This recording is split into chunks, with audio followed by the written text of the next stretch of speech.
नमस्कार. नमस्कार. बघा करमाळा तालुका भालेवाडी या ठिकाणी आलो आहे मित्रांनो आपण. तर आज खलील बय आणि मिसाळ सर यांनी अर्जुन तरंगे मामांना प्रोडक्ट दिलं होतं. तर त्यांच्याच तोंडून त्यांचं नाव ऐकू आणि त्यांना काय रिझल्ट आलाय हे पण आपण त्यांच्याकडून विचारून घेऊ. तर तुम्ही बोलू शकताय, तुमचं नाव सांगा. माझं नाव अर्जुन हनुमंत तरंगे, हा. भालेवाडी. बर. मिसाळ सर आणि खलील बहिणी खलील बहिणी. आपल्या इंडिया ॲग्रोचे प्रोडक्ट दिले होते त्यांना मित्रांनो. तर एक ते शेतकरी आहेत या 1.5 एकरामध्ये त्यांनी आपला प्लॉट केला होता जैविक खताचा. तर त्यांनी काय काय मिक्स केलं त्याच्यामध्ये आपण बघूया. बघा हे भुवसर त्यांनी वापरलं, म्हणजे भुवसराच्या 4 बॅगा वापरल्या आता. 4 बॅगा. आणि त्याच्यानंतर ग्रोमॅची पुढे पण एक दिली होती. आता हे तुम्ही कुठल्या खतात मिक्स केलं होतं?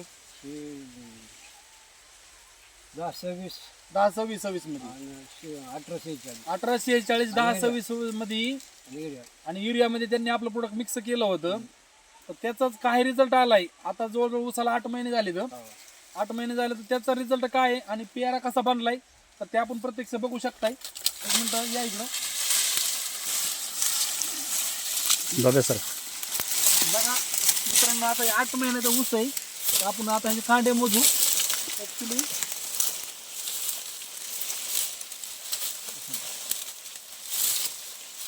1 2 3 4 5 6 7 8 9 10 11 12 13 14 15 16 17 18 19 20 21 22 23 आणि 24 25 ते 26 कांड्यावर ऊस आहे मित्रांनो. हो माझ्या हाताला पण येत नाहीये. 8 महिन्यामध्ये जर एवढा जबरदस्त रिझल्ट आहे. आणि पांढरी मुळी मेन म्हणजे बघा, पांढऱ्या मुळे पण खूप वाढले त्याच्या. म्हणजे आज त्यांनी पाणी कमी केलंय, कारण काय ऊस थोडासा सुटण्या मार्गावर आहे म्हणून त्यांनी पाणी दिलेलं नाहीये. तर पेऱ्याचा काय अनुभव आहे तुमचा? पेरा कसा बनला याचा? पेरा चांगला मजबूत झाला. पेरा पण पेऱ्यामध्ये पण जाड बनलाय आणि कांडीतलं अंतर पण पडलंय मित्रांनो. तर त्याच्यानंतर मिसाळ सरांना पण थोडंसं आपण हे करू.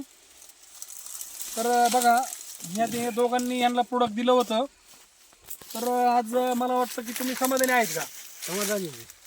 कुठे शेतकऱ्यांनी वापरलं पाहिजे, गरजेचं वापर. हां. बघा मित्रांनो, एक शेतकरी आहे त्यांनी हा रिझल्ट घेतलाय. त्याच्यानंतर बघा आज तुम्हाला काय वाटतं एकरी तुमचं किती ॲव्हरेज वाढन एकरामध्ये? झाल्यानंतर माझ्या हिशोबाने 20 टन वाढून नेहमीच्या पेक्षा. म्हणजे बघा मित्रांनो, 1.5 एकरात त्यांचं 20 टनाचं ॲव्हरेज त्यांनी वाढलंय. तर माझा अंदाज आहे की प्रत्येक शेतीला तुम्हाला काय वाटतं की बाबा प्रत्येक शेतकऱ्याने काय केलं पाहिजे? प्रत्येक शेतकऱ्याने हे प्रोडक्ट वापरलाच पाहिजे. वापरला पाहिजे. प्रत्येक शेतकऱ्याने काय केलं पाहिजे? हे प्रोडक्ट जे आहे दिलेला ते वापरलं पाहिजे. आणि- गरज आहे वापरणे. आणि 100% प्रत्येक शेतकऱ्याचं उत्पन्न 100% वाढणार आहे मित्रांनो. त्याच्यानंतर बघा हे आज भुवस्त्र आपलं इंडिया ॲग्रोचं प्रत्येक शेतकऱ्याला काळाची गरज आहे. जैविक जर दिलं, जैविक पिकवलं तर जैविक खाऊ शकतोय आपण 100%. आज तुम्ही समाधानी आहेत ना? समाधानी. बघा मित्रांनो, एवढं जर शेतकरी समाधानी असेल तर 100% मित्रांनो प्रत्येकाला तुम्ही लोकांना तुमच्या काय सांगू शकता, तुमच्या शेजारी बाजाराला काय सांगू शकता? आता ही टनेज आता वस्तू तुटून गेल्यावर टनेज वाढलं आपोआप शेतकरी विचारणार. बरोबर आहे. त्यांचं म्हणणं असं की बघा आज 20 टनाचं ॲव्हरेज वाढणार त्यांचं. 8 महिन्यामध्ये जर 22-23 कांड्यावर जर ऊस जातोय, पेरा पण जाड बनलेला आहे. तर जबरदस्त असा रिझल्ट आहे आपला इंडिया ॲग्रोचा.